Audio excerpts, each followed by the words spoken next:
Welcome to Sakshi TV special immigration show. I'm your host Shivani Raj. Please note that Sakshi TV now has 4 immigration shows every week. On Tuesdays with lawyer Srinivas Kaveti, on Wednesdays with Prashanthi Reddy in English, on Thursdays with Mr. Chand Parvat Neni, and on Fridays with Banu and Indra. Please tune in to ask your questions. If you are an immigration attorney and would like to join our special shows, please email us at usa@sakshi.com or call us at 866-725-7441. Before we begin the show, please note that the information provided on the show is not a legal advice and for general informational purposes only. Sakshi TV or its agents will not be responsible for the use of information. If you are an immigration attorney and would like to join our shows, you can definitely contact us. Before we begin the show, also note that the information provided on this show is not a legal advice and for general informational purposes only. Sakshi TV or its agents will not be responsible. Without any further delay, let's welcome Reddy Garu on our show. Mr. Reddy, welcome back. How are you feeling? I'm good, thanks. Thank you, Shivani. Hope you're well. Yes, I'm doing great. Thank you so much, Prashanthi Reddy Garu. Before we get on to this topic, Ms. Prashanthi, can we know, are there any immigration updates recently? We will start with the FDNS site visit topic.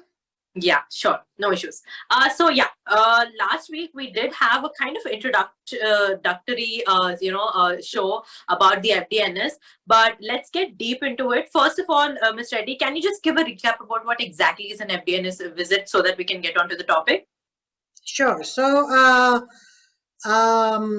lot of people are filing H1s now because of the H1B cap registration. That has been completed in March, and so H1B cap filings have started in April. They will continue until June. That's June 30th is the last day to file your H1s. So now that many of you have filed H1B approvals, or maybe in the process of filing, or maybe the H1B is pending with USCIS, what can you expect next? One of the possible outcomes of this scenario is an FDNS site visit. An FDNS site visit can take place either after the approval, mostly after the approval of the petition, and sometimes while the petition is pending as well. So, the FDNS site visit is basically it's the fraud detection unit, and any benefit will have when you're asking for a benefit, you're also allowing USCIS to conduct audits or site visits or ask for more information, etc. So you have to be always ready for that. So these FDNS officers, previously they used to be contractors, federal contractors, but now FDNS officers are actually USCIS officers. So they've stopped using federal contractors anymore. So there we are talking to basically, we are dealing with USCIS officers right now. So the first question, I guess, is what do we need to know? What the FDNS officer is going to ask at the time of the site visit. What is the task of the immigration officer? Why do they conduct these FDNS site visits? So the immigration officer basically verifies information with reference to your H1B petition. They usually have a copy of the H1B petition with them. So they look at the entire I-129 petition and all the supporting documents, including any documents that you might have submitted to show that you have employment for the person, especially if you are a consulting company, an IT consulting company, or some other type of consulting company. They might be looking at the supporting documentation that you have submitted, such as the end client letter, the vendor letter, purchase order, etc., etc. They will verify that your organization actually exists.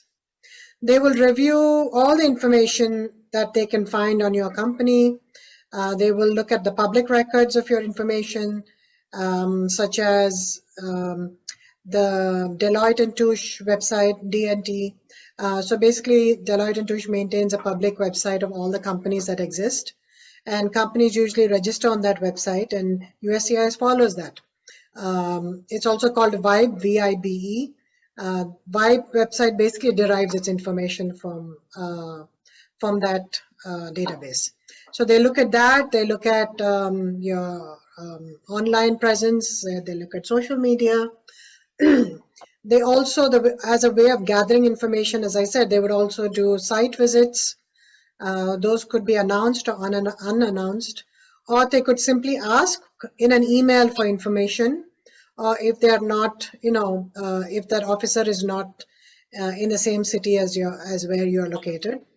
Because sometimes the work site is in a different city, so the officer might be from that city. So maybe they will send you an email instead of visiting, or they will make a phone call, right? On a visit, once they come, if they do come for a site visit, what will they do at your office? They'll most probably take photographs of the premises to document the fact that you have an office, you have a workplace, workstation, say for the beneficiary, if you say that the beneficiary is working at your office. They will review the documents on site. There are some documents that you need to maintain on site, such as the public access file. The H1B public access file, in which you basically have on your premises a copy of the H1B petition of the person that you filed the H1 for, and you also have the prevailing wage documentation, you have the LCA, you have the LCA posting documentation, etc., etc. They might also choose to interview people at your office. They could interview the beneficiary, or they could interview other employees as well. They can ask the beneficiary about their physical work location, their hours of operation, hours that they work, their salary, their duties, the client that they work for, if indeed they're working for an outside company as a consultant, etc., etc. So this is all the tasks that the immigration officer will basically perform. In addition, so that we don't get flustered, I think it's a good idea that before the officer comes, the company should develop a protocol or a process, so that when the officer comes, it'll be very smooth. The unauthorized people are not talking on behalf of the company and giving wrong information, etc., etc., and also less anxiety, since you are prepared for an FTNS visit, because an FTNS visit is, let's face it, it's inevitable. If you're actually filing H1s at some point or the other, you will get such a visit. So before the visit, it's important to develop staff protocol for the site visits, appoint a point of contact, perform an internal audit of all your H&L employees, look at the job duties, work locations, salaries, make sure they're consistent with what's in the petition, make sure you're paying the prevailing wage, make sure your public access files that I just mentioned are up to date. And if possible, I think it would be prudent to run a mock site visit. So pretend that someone's an officer and someone is greeting them. What the person at the reception is supposed to ask the officer, they're supposed to ask for ID, and what should they do if the contact person is not available, or what should they do if that employee is not available. So these protocols you should have in place. Yes. Just to give you an example of some questions that could be asked by the officer, how many employees does your company have? How many of these current H1s are working remote? A lot of FDNS officers are now asking for, how many people are working remote, and where they're working. Why do you need the employer? Can you provide a list of the job duties of the employer? What are the working hours? Does the employee maintain residence in one state or in more than one state? Who is the manager or supervisor of the employee, right? So work hours, address, who is the manager, job duties. These are some questions that they can ask. What is the salary? What's your current job title? So these are some of the basic questions. I'm just rushing through this because we've kind of discussed this last time, and I just Yes. wanted to do an overview of everything. So an example of what documents can be asked, I'm giving you a real life example of a recent case which I had. They asked for the following documents. In addition to all the questions that they asked for the following documents. They asked for an org chart in which they've asked to include the names, titles of each of the individuals. They've asked for a complete list of all full-time, part-time employees, including they wanted their full names, their date of birth, their immigration status, salary, and if they're working remote, that is place of work. So all this information they wanted. They also wanted copies of all the contracts that the company had between them and their current clients. They asked for driver's license of the employee. They asked for recent performance appraisals that were performed for the employee. They've asked for the 3 latest pay stubs. They've asked for the resume that was submitted by the employee when the employee was hired. So these are some of the typical documents, and they asked all these by email. They didn't actually come for a site visit because the officer was in a different state. So these are some of the documents that you can expect they will ask during an FTNS site visit. I think I've covered the presentation. We can go ahead and tackle some of the questions that we received. Yes. So, Ms. Prashanthi Reddy garu, let's talk about, let's go from the first. Why does, these kind of site visits generally happen? Is there, so let's say that there was something wrong with the employer that, oh my God, the site visits were done, or it's just like a general routine that the USCIS is now performing so that the site visits are happening? It could be either way. It could be either a random site visit, or it could be some kind of initiative that the USCIS has started simply to gather information. Or it could be something that triggered off the site visit, like maybe a consulate.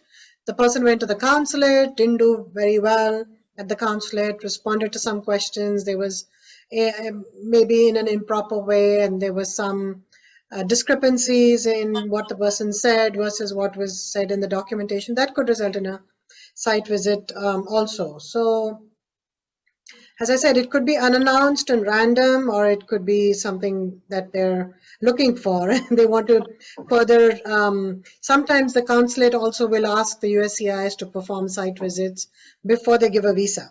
So it could be many different reasons. Yes. And also, Ms. Reddy, does the USCIS give a notice that, okay, we are going to come to a site visit, or is there any, pre-site visit notice that people get? Not really. The FTNS may contact the organization, that is the employer, by email or phone to request information or documents, and then might possibly follow that up with a site visit. But in some cases, the officer may just arrive at the work site unannounced, or they could arrive at the person's home if the person's home is the work site. So they usually go to the work site. So if the LCA says that the petitioner's office is the work site, then they could go there. Or if it's a remote location where a person is working from home, they can go to the workplace. They can go home to the person's home and ask to meet with them there and ask them questions, etc. And ask to see what their work site looks like, where they're working, what laptop they use, etc., etc. Or if they're working at a client site, they can actually go and visit them at a third-party site or at the client site as well. Yes. So, Ms. Reddy, I'm pretty sure, when these sites visit are happening, a lot of them can get a little intimidated. And is there any possible way that they can request for their attorneys to be on site when this visit is happening? For sure, you can request it, and the attorneys can be on site if they have a G28, if they've submitted a notice of appearance, which is G28. The only problem is that the attorney may not be able to get there on time, and it's very unlikely that the FTNS officer will come back for another visit. and because rescheduling a visit for them is also it takes up their resources and their time. So they may not agree to reschedule, but they might agree to have the attorney present, if not physically, but at least over the phone.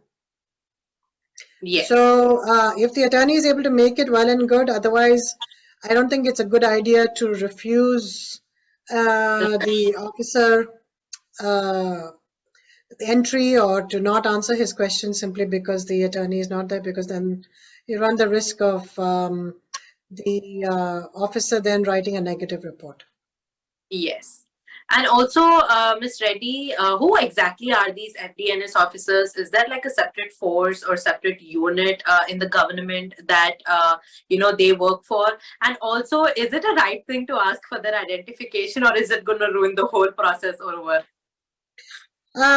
So as I was saying earlier, FDNS officers earlier used to be independent contractors that were hired by USCIS.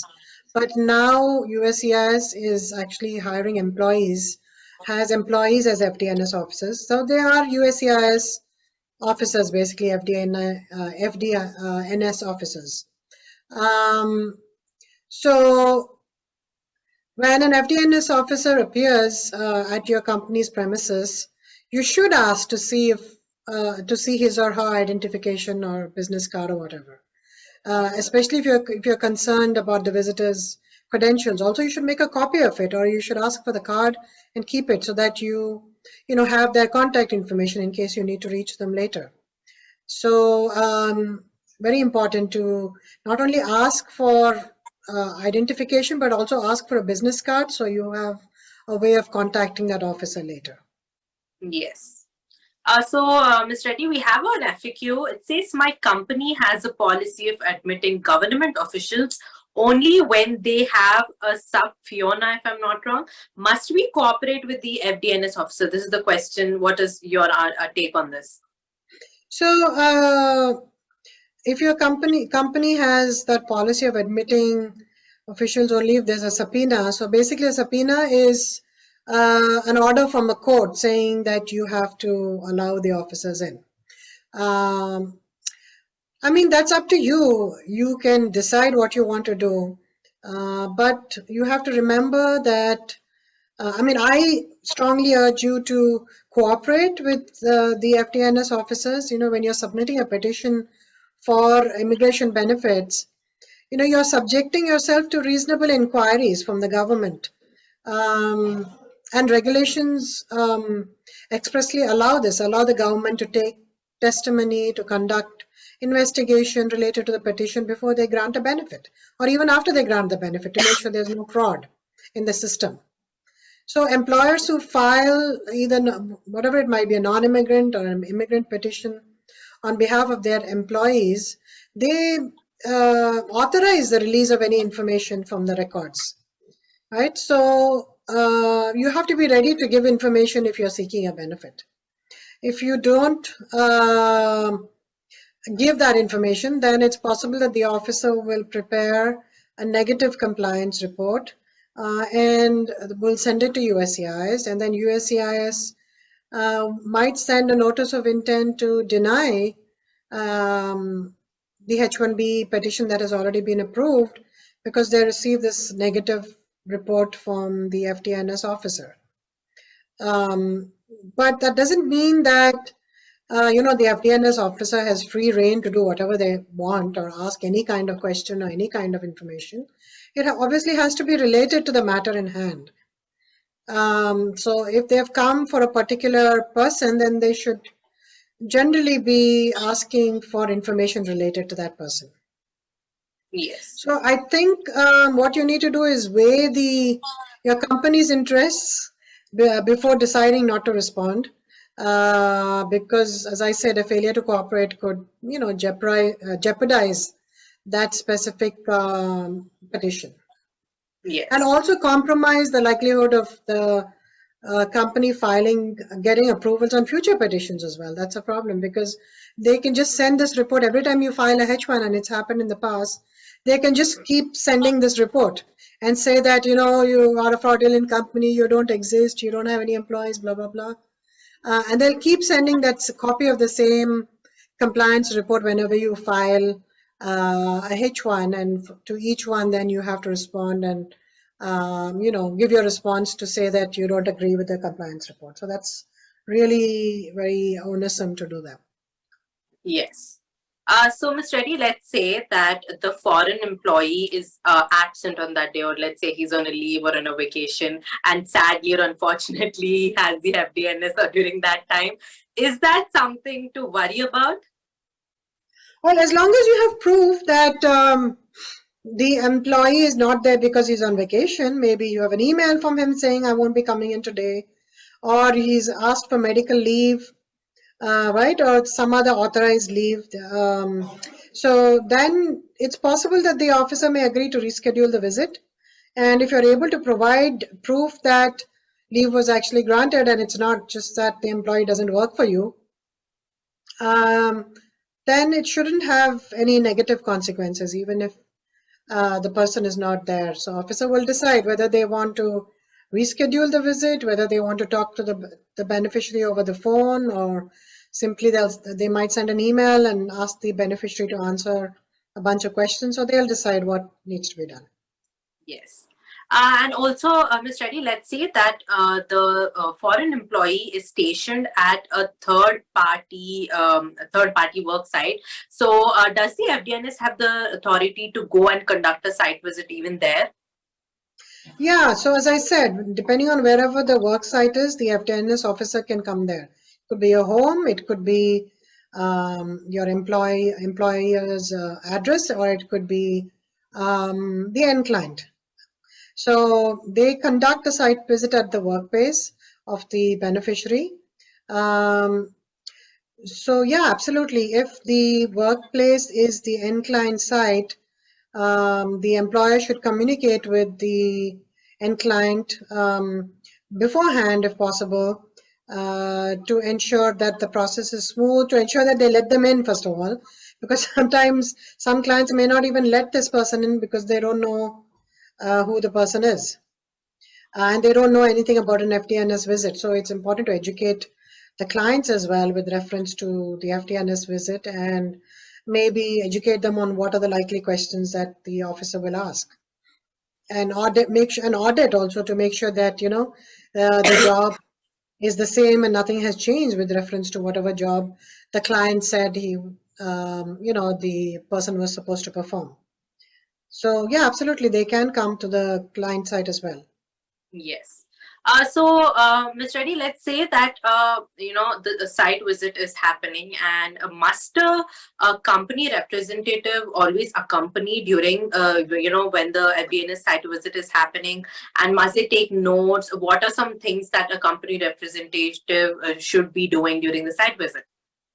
Absolutely, there should always be someone with the officer. The officer should not be allowed to roam around freely in your office. They should take notes of everything that the officer said, everything that the officer asked.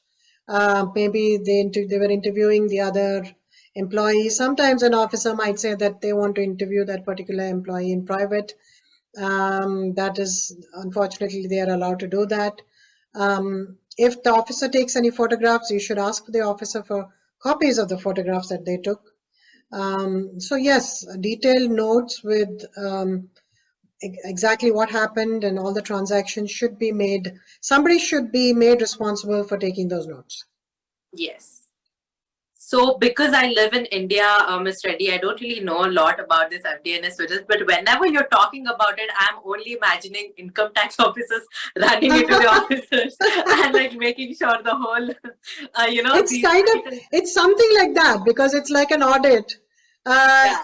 Maybe not as bad as an income tax raid, because then, they're allowed to pull out everything and look through everything. Here, they're not really allowed to. They're allowed to walk around. Yeah. They're allowed to take photographs, but they can't they can't go and touch anything that without your authorization. Yes. They can ask for documentation, and then you have to bring the documentation to them. The documentation asked should be reasonable. So a little better than a IRS visit, I think. Yes. So how long does this take? So is it like an hour process or like a whole day process? What's the process time? So usually officers will cater about an hour to 2 hours, 1 to 2 hours for the process. Sometimes they're very quick. They just have, or maybe they have many visits, or they just need to make sure that your office exists. So they might take as less as 10-15 minutes just to see the office and take some quick pictures. But usually I think it's a few hours, 1 or 2 hours. Sometimes if things are not going well, it could be much longer if they find information that there are discrepancies in the documentation. They can dig deep and ask for more and more documentation. Then takes time to make photocopies of everything and give it to them. So sometimes it can even take half a day, or like a few hours as well. Yes.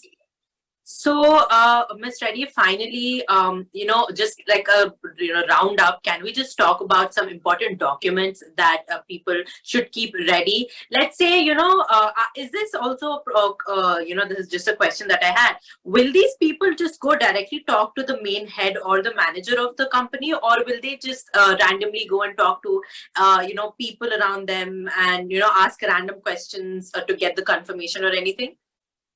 Yeah, so that's a good point. Usually they will first go obviously to a receptionist. So hopefully your company has a receptionist. The receptionist will ask for a visiting card or proof of identity. And then, as I said, you have to prepare for an FDINS visit in advance. So there should be a designated point of contact, either HR or the owner. If the HR or owner is not there, then you should notify them so if they can come while the officer waits. If they are not in the country or not in the city, then you have to inform the officer that the person in charge is not there and nobody else can answer their questions. Because really, if you get someone else to answer questions when they don't know anything about the company, then that will be a disaster. Generally, the officer should ask questions of the point of contact and maybe if there are employees working there, but not HR staff, right? So not marketing HR staff. For example, if it's an IT company, and if there are other people who have filed H1s as well, they could broaden the investigation to more than one person on a H1. But they say there's a US citizen, they cannot ask any questions of the US citizen because they have no business doing that, because that US citizen is not under investigation and cannot be. So it could be if there are other H1B employees, they can ask them as well what they do and etc. But otherwise, anything else beyond that, you have to just ask the officer to come back or just apologize that the point of contact is not there, and hopefully, if the officer is convinced of the validity of your request, they won't send a negative report. They'll just most probably follow up with a phone call or an email. They'll give their card and ask, the point of contact to call them when they're available. Yes. Great. Thank you again, Ms. Prashanthi Reddy, for tuning on to the show. We covered a very important topic. It was lovely talking to you. Thank you to the viewers for tuning in. You're watching Sakshi TV with me, Shivani Raj.